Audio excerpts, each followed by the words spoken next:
na may makukulong at kailan po ito? Palagay ko, hindi palagay ko, alam ko, bago magpasko. Hoy, tapos na yung Pasko, wala pang nakukulong, gunggong ka. Hintay pa naman ng hintay tong mga tanga mong supporter nung Pasko, tapos pinuyat mo lang sila.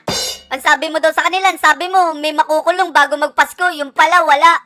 Hindi ka ba nahihiya sa kanila? Nag-promise ka. Alam mo na nga ang mga sandakot na mga tanga tong mga supporter mo, niloloko mo pa. Palagay ko, hindi palagay ko, alam ko, bago magpasko. Bago magpasko ng... Anong year? Uy! Buisit, nakalimutan yung year eh. Kayo naman kasing mga journalist, bakit kayo kumakausap ng adik eh? Ang dami naman pwedeng tanongin dyan, ang dami pwedeng kausapin, adik pa talaga kinausap nyo eh. Alam nyo naman pag adik, wala kayong makukuhang matinong sagot dyan eh. Ang linaw-linaw ng tanong sa kanya, di ba? Ang sagot niya, palagay niya, tapos alam niya. Ibig sabihin, hindi siya sure na sure siya. O hindi siya sure kung sure siya. Ang gulo, di ba? Parang sa sobrang tanga mo, hindi mo alam na tanga ka. Bago magpasko. Huwag nyo nang lokohin yung mga tao. Gusto mong may makulong? Subukan mong bumaba sa pwesto. Sigurado gugulong yung kaso. Walang malaking isdang makukulong hanggat kayo yung nasa pwesto. Gusto nyo ng logical? Nakita nyo yung journalist, di ba? Yung tinatanong niya, yun yung kriminal. Kung may makukulong ba daw, tinanong yung kriminal. Bago daw magpasko, sagot ng kriminal. Inaapi at sinasaktan si Bongbong. Walang nga talagang buhay to. Kami pa talaga nang-aapi ah. Si Bongbong pa talaga nasaktan ah. Oy, trilyon ha, trilyon yung ninakaw sa taong bayan ha. Lahat ng Pilipino dito yung biktima. Anong inaapi yung pinagsasabi mo ha? Kalmado at mahinahon si Bongbong. Anong kalmado? Baka kargado. Saka anong mahinahon? Galaw nga ng galaw yung panganyan, anong mahinahon doon? Dapat kargado at lakas tama si Bongbong. Ganun. Hoy, yung nagtatanggol lang kay Bongbong, kung hindi bayad, batak. Yung pagnanakaw, matagal na nilang tatak. Yung kulay ng budhi nila mas maitim pa sa uwak. Kanta ka ng kanta, hindi mo ginamitan ng utak. Ben, mga nabudol din yan.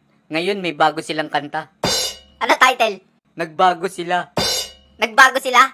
Parinig nga. Nagbago sila, may bago ng kulay. Dilawang dala, dilawang galaw ng bagong lipunan. Nagbabago na sila, dilawan at pula. Nagtatandem na nga, bagong lipunan. Ang gabi nagparty ang lahat at inabot pa ng magdamag. Madaling araw nagiinuman yung... Hoy Bongbong, malaki ang pagkakautang mo sa mga tao. Bakit wala pang nakukulong? Magpaliwanag ka, wag ka magtago sa saya neto. Sa lahat ng mga nangyayaring kawalangyaan sa gobyerno, ang may responsibilidad, Pangulo. Yung General Appropriations Act, sinalaula ng Kongreso. Biruin nyo, sa laki ng budget, wala man lang napala yung mga tao. Yung 2026 budget, yari na. Habang may anomalya pa, may susunod na budget na naman sila. Easy money, ang kakapal ng muka. May parating na budget na naman sila, tapos wala pang nakukulong. Yun ang masama. Nasa political crisis na tayo ngayon. Sa history ng Pilipinas, ito ang most corrupt administration. Malacanang sangkot sa korupsyon. Senado sangkot sa korupsyon. Kongreso sangkot sa korupsyon. Mga ahensya ng gobyerno sangkot sa korupsyon. Pansinin nyo sila yung magnanakaw, sila din yung mag-iimbestiga. Gagawa sila ng malaking teleserye para mapaniwala ka. Kukuha sila ng mga extra tapos ikukulong nila. Eto namang mga tanga na to, naniwala. Yung pagiging tanga, naging hobby na nila. Sa sobrang tanga nila, yung trust rating ng amo nila naging negative 3 na. Kahit negative 3 na, yung mga tanga na to, bilib na bilib. Sa trust rating daw kasi yung amo nila nag-negative. Pero sa drug test, nag-positive. Uy, Bongbong, ang kapal ng mukha mo, bumaba ka na. Buong Pilipinas sa'yo, wala nang tiwala. Biruin mo, negative 3, hindi ba kayo nahihiya? Kung presidente ng ibang bansa yan, nag-resign na. Hoy, mga tanga, wala na sa kulay to. Nasa krisis na tayo. Yung biktima rito, buong Pilipino. Yung kahirapan, hindi magtatanong kung anong kulay mo. Yung baha, hindi magtatanong kung anong kulay mo. Yung bagyo, hindi magtatanong kung anong kulay mo. Basta sa 2028, BP Sara tayo. Grabe talaga, oh. Grabe talaga si BP. Nung September, positive 25 si BP. Nung November, positive 31 si BP. Yung bongbong nyo, sarap sampalin, negative 3. Kung ako sa inyo, iuwi nyo na sa Ilocos yan. Incompetent naman yan. In short, walang silbi. Ipasok nyo na lang sa barangay yan. O kaya parehab nyo. Pasampal nyo yung mukha para tumuwid yung panganyan. Yung national budget ng 2023, 5.2 trillion. Nung 2024, 5.7 trillion. Nung 2025, 6.3 trillion. Partida, puro mga ghost project pa yun. Hindi nyo napansin yung budget, palaki ng palaki. Para yung manakaw nila, padami ng padami. Sa history ng Pilipinas, eto pinakamagnanakaw na presidente. Mas matindi pa to kay Pinoy, grabe. Kaya walang makakasuhan, sila yung kriminal, paano may mahuhuli? Mula 2023 hanggang 2025 national budget, binaboy nila. Kaya hindi malayong yung 2026 national budget, babuyin din nila. Kung kailang may anomalya, yung 2026 national budget, tinaasan pa nila. Tapos harap-harapan ka ng ninanakawan, I love BBM ka pa. Yung ulo pinatong sa balikat para gamitin, hindi dekorasyon, tanga. Tapos eto yung mga pondo ng top departments, nakakagulantang. 928 billion para sa education, tapos 22 classrooms lang. Tapos 881 billion sa public works, tapos puro ghost project lang. Tapos 320 billion sa public health, tapos kinukuha lang. Kaya kung I love BBM ka pa rin, magparehab ka na lang. Magandang gabi po sa inyong lahat. How are you, UP Diliman? Buhay pa ba kayo? Siyempre buhay kayo kasi hindi kayo kurakot. Mga kurakot lang ang mamamatay.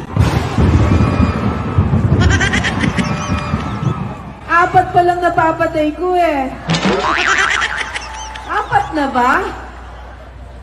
Gusto natin mas marami pa, Gian, di ba? Marami kasi din pinapatay yung mga kurakot eh. So, Busy pa ata si kamatayan eh. hopefully, this gives them time to repent. Oo nga eh. Naalala ko kanina, nakita ko yung itsura ng buwaya eh. Parang pakiramdam ko, nahiya yung mga buwaya sa katakawan ng mga politiko natin. Oo nga, parang nakakahiya pa sa kanila. Correct! Alam niyo po, ilang docu na po ginawa ko tungkol sa mga buwaya. Sa totoo lang yung mga buwaya, hindi po ganun katakaw. Isang tao, isang araw lang kinakain ng mga yun eh. Pero yung mga politiko natin, kakaiba! Oh, yeah. 4 na pala, Kara. Akala ko 2 pa lang eh. Para hindi malito si kamatayan, pangalanan mo na kasi. Halimbawa, 1st District ng Leyte. O kaya 1st District ng Ilocos Norte. O kaya yung magnanakaw na adik na may bibig na tabingi.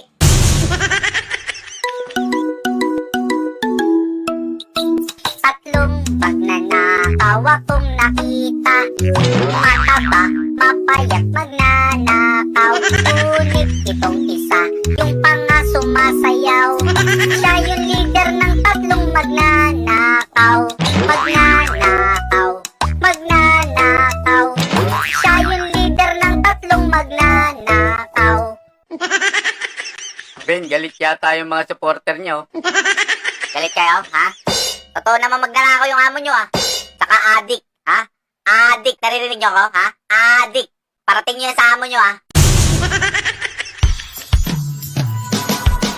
Dahil sa malakas ang tapik ng milyon isang kamit, sa ganun para mahihirap magamit. Sumama sa loto ang iyong bata, walang nagawa yung mama, kasi malakas sa pinsang may tama. Ang hari ng pondo, hari ng pondo, nagkamabansagan ka na. Hari ng pondo, hari ng pondo, hari ng pondo, pagkamabansagan ka na. Hari ng pondo. Minsan sa isang lugar sa Maynila, may pondong niyayari. Anong mo pa kay Gaga? Buhaya ang balat, pondo nyo'y kagat-kagat. Pati tinagong mga batang kinidnap ng ulupong na umusbong. Nasa katutak dito ulupong, at lahat ay nagtaka bakit hindi to ikulong. Malakas ba ang timang kumaabusong king-inang? Ang lahat ng pumalag, walang pondong matitikman. Haha, sarap ng buhay, buhay magpapatunay. Kung gusto nyo rin kumamit, kailangan magbigay-pugay kay speaker na buwang na may bitukang halang. At kung gusto nyo ng pondo ay umupo pa na lang. Hanggang sa may nagpasya ng mambarubal sa mga hayop. Wasakin ng mga bitre na sa Congress lumagapos na may channel. Mas astig pa sa bagong tahi na lonta. Sabay-sabay nating hawiin ng tabi na tolda. Dahil sa malakas ang kapit ng bilyon isang kanin, sa ganun para mahihirap magamit. Sumama sa loto ang iyong bata, walang nagawa yung mama, kasi malakas sa pinsang may tama.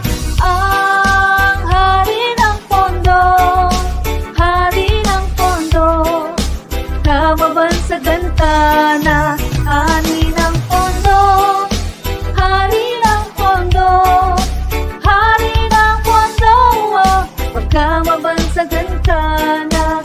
Hari ng pondo. Iloko ng pangagat yung ka-uniting binasagalang-alang dun sa pinsan niyang mukha na magbayawak ng kampihan sa kongreso. Yung malalakas ang tama at tunay na magnanakaw, yun ang pinakadakila. Lahat sila'y kurap kaya yung bayan ay nagalit. Ang kapal na ng pitaka, yung isa'y paadik-adik. Yung kongreso masansang nakaupo ay puro nana, ba't hindi nyo matanggal? Malakas pala sa mama na kasabit kay speaker. Yung mga makakamal, mga rebelde sa kongreso na akala mo banal. Kinikid na mga bata, wala sa katinuan. Iniwan ng mga magulang para sa mga buwang. Darating din yung araw, titira yan ng talikuran. Nahuli na ang lahat at sa kamay ng kanyang pinsan ipinasok yung pondo, diretso yung pera sa lonta. Ngayon alam nyo na ang kwento ni Martin Gabonga.